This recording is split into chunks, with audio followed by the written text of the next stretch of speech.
we stopped at the Bodie ghost town, so we're just over the border in California. We take a little tour around.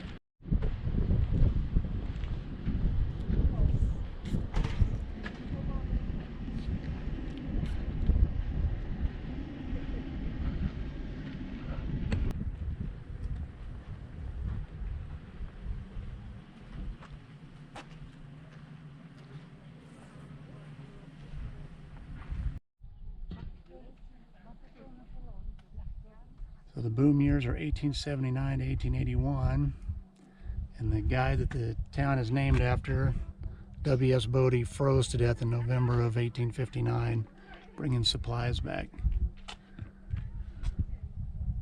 They say there was a mine collapse and then they found it in the gold. I don't know. So about 5% of the buildings still remain. There were as many as 2,000 structures and 7,000 to 8,000 people at the boom.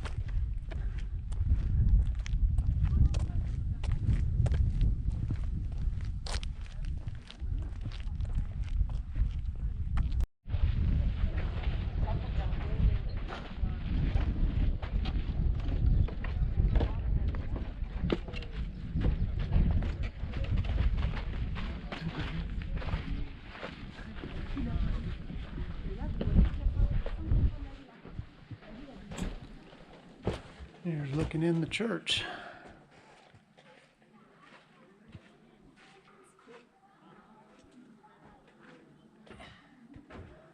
The old organ's still there. Got a wood burning stove right there. Oh my goodness.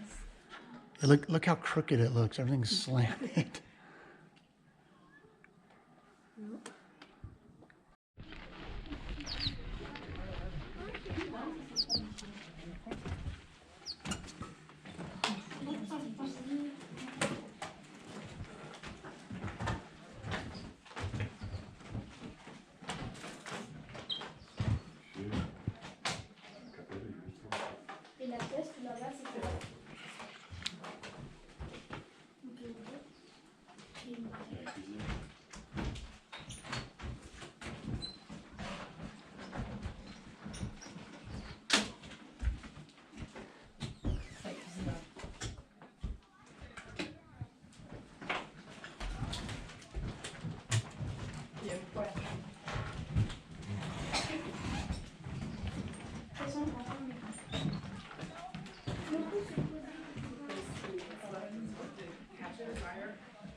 That stupid thing looks like a bike.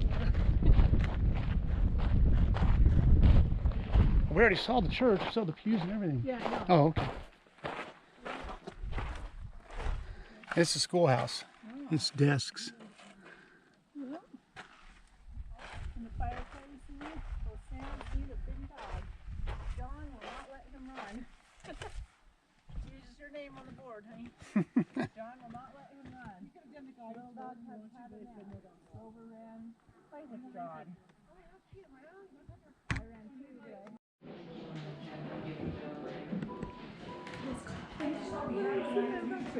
Yeah. That's what it is. That's a hearse. That's what both of them are.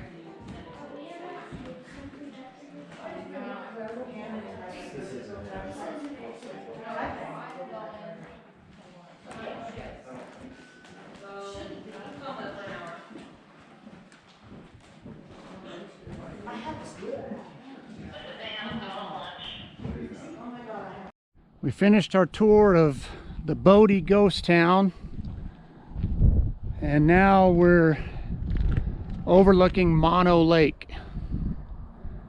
It's a saline lake, so it's salt water, has brine shrimp in it, and then also alkali flies, which the Great Salt Lake has both those things in it too.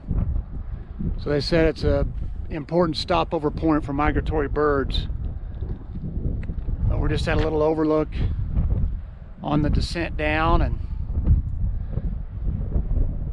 we're going to drop down into it, and then Lee Vining is the next little town. I guess it's a town, it's on the map. And then after that, we'll be heading into the east entrance of Yosemite, the Tioga Pass entrance. Here's a little information center they have.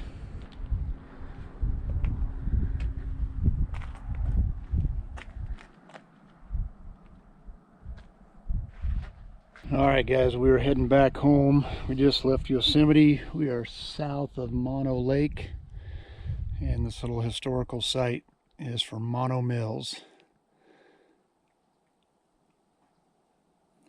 So we're just going to kind of look around. It says the sawmill was a 2-story structure capable of producing 80,000 board feet in a 10-hour shift. And it says when the crew was sober. It's a pretty little spot.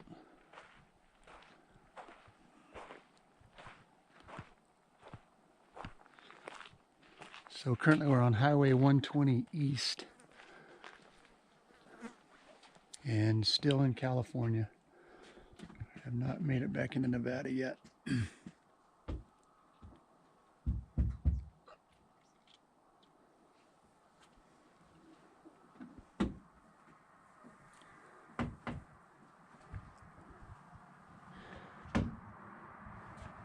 And that sign says if you only have one place to stop at Mono Lake, South Tufa is the where to do it. I'll flip around and go back if you want.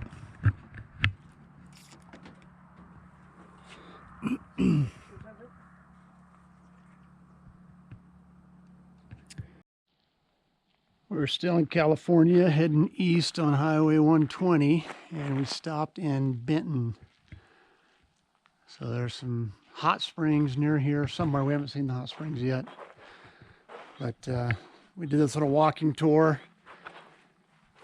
It says almost a ghost town, but the town never really died. So the mining boom finished, but because of the hot springs, there was still a reason for tourism and industry to come in. So they do have a little sign that says, you know, we encourage you to walk around the town, but stay out of our yards because people still live here. Obviously this is all posted on this side of this fence, but then there's some information over here on Robert Morrison, who owned the first mercantile here, and one of the peaks behind us is named after him. He was killed in a shootout with escapees from the state prison in Carson City. So the sheriff here in this area raised a posse, and Morrison was one of them. And sounds like he was the hero, but he got shot and killed. So this little sign has information about him. So they changed the name of this peak from Mount Diablo to Morrison Peak. Or to Mount Morrison, excuse me. So here on the sign, Mount Morrison. Actually, that's in front of us, not behind us, because it's in the White Mountains. So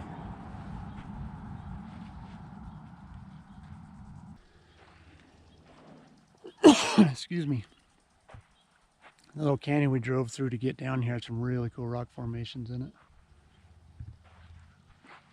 Oh yeah, and Rhonda said, tell them about the road. So on the map, there's another road called Roller Coaster Highway. We don't think we're on it now, but this one should be called Roller Coaster Highway. It has so many dips in it that just come out of nowhere, and they're the kind that make your stomach go up into your throat. I don't know, probably a dozen of them that were really good, and another 15 that were okay, but it was a lot of fun. So then more information about silver mines. Silver mining was kind of the boom here. The rival was Bodie. Yeah, and then the rival was Bodie, which is where we stopped on the way over here. So okay guys, time to wrap up this video with the minute on the mountain. We stopped at several other places on the drive back, but I didn't film as much. And a few places I did film, man, I was editing it. I just did a horrible job filming. So I'm still not the best at filming, but hopefully you guys enjoyed it. We had an awesome time. So the last video I posted was part of the way to Yosemite. This video was still getting to Yosemite. That Bodie ghost town was going to Yosemite and then coming back. And then the next video I post will actually be our time in Yosemite National Park. We loved it. It is absolutely beautiful.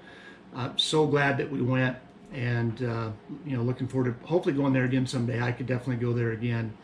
Minute on the Mountain today comes from James chapter 4, verses 13 through 15.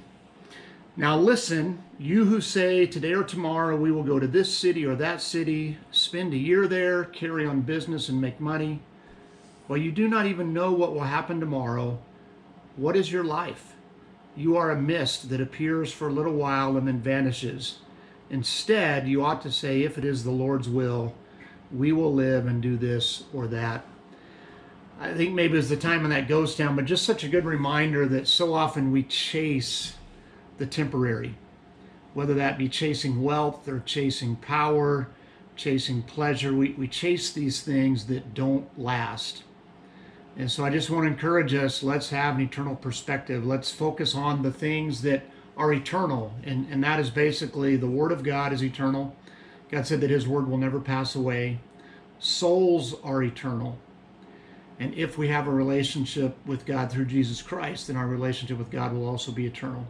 So let's spend more time focusing on the eternal, less time on the temporal this week. Now, that doesn't mean we shouldn't work hard. It doesn't mean we shouldn't plan. There are so many proverbs about working hard, so many proverbs about planning. There are commands in the New Testament to work hard. You know, Paul said, if you don't work, you don't eat. So I don't want us to go too far the other way where we just sit around and, you know, wait for Jesus to come back. We should be working hard, but let's make sure we have an eternal perspective. Thanks for all the support, guys. Sure appreciate you. We'll see you the next time we're out on the mountain. God bless you guys.